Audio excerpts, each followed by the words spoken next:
Hi guys, how's it going? I just wanted to make a very short little video about a project I've been wanting to do for a while, and I finally managed to get it together. And it's this nice little doohickey here.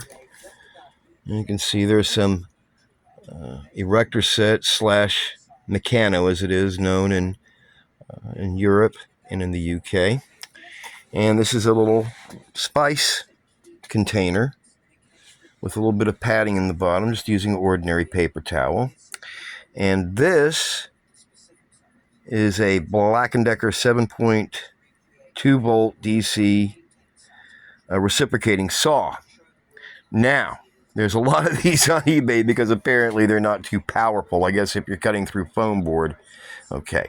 I bought this one on eBay, I think, in total, including shipping, for about $8.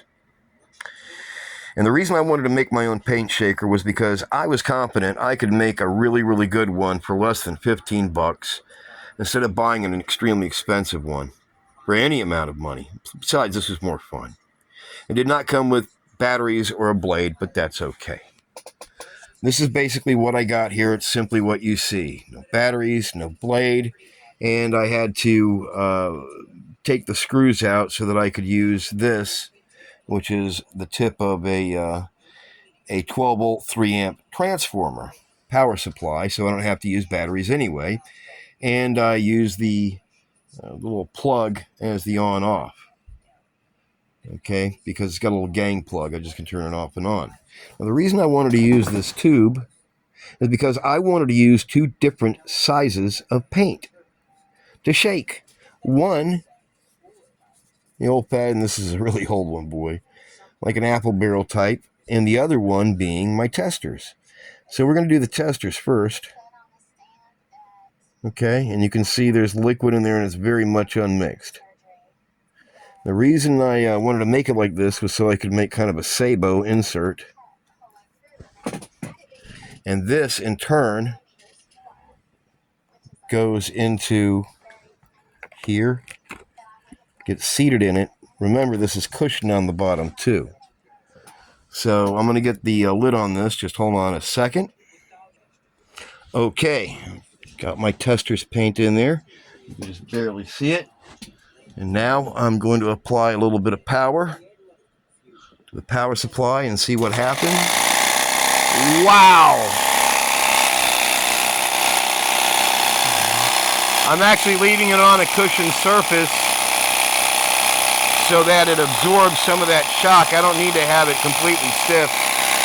And as you can see, boy, those erector set parts, they really do the job, don't they? We're going to do that for about 30 seconds or so. And we're getting pretty close to that. I'll just go ahead and shut it off. Wow. Pretty noisy. Let me see if I can just get this off here. And let's take a look at what it looks like now. And wow. And I've already done this before, so I can tell you that is extremely well mixed paint. And all of it for about $12. I already had most of the stuff, like, you know, the transformer, and that's just a regular cheap Walmart spice piece. You know, I got all these pieces from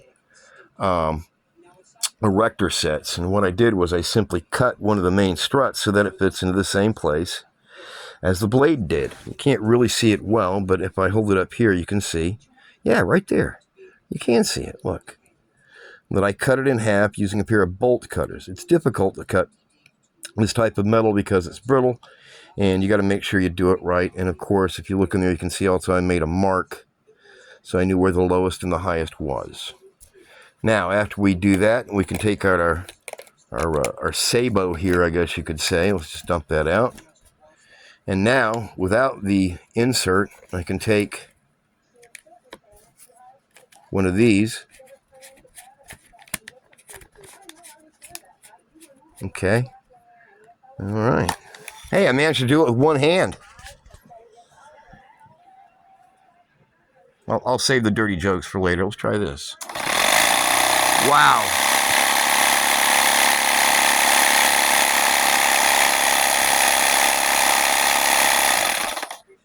incredible.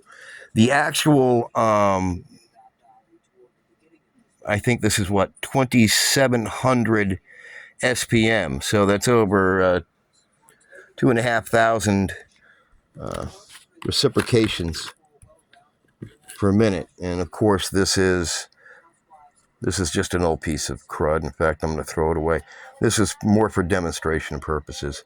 But there you go. If you ever want to make yourself an incredibly efficient and extremely good paint shaker, don't spend $50 or $60 on eBay.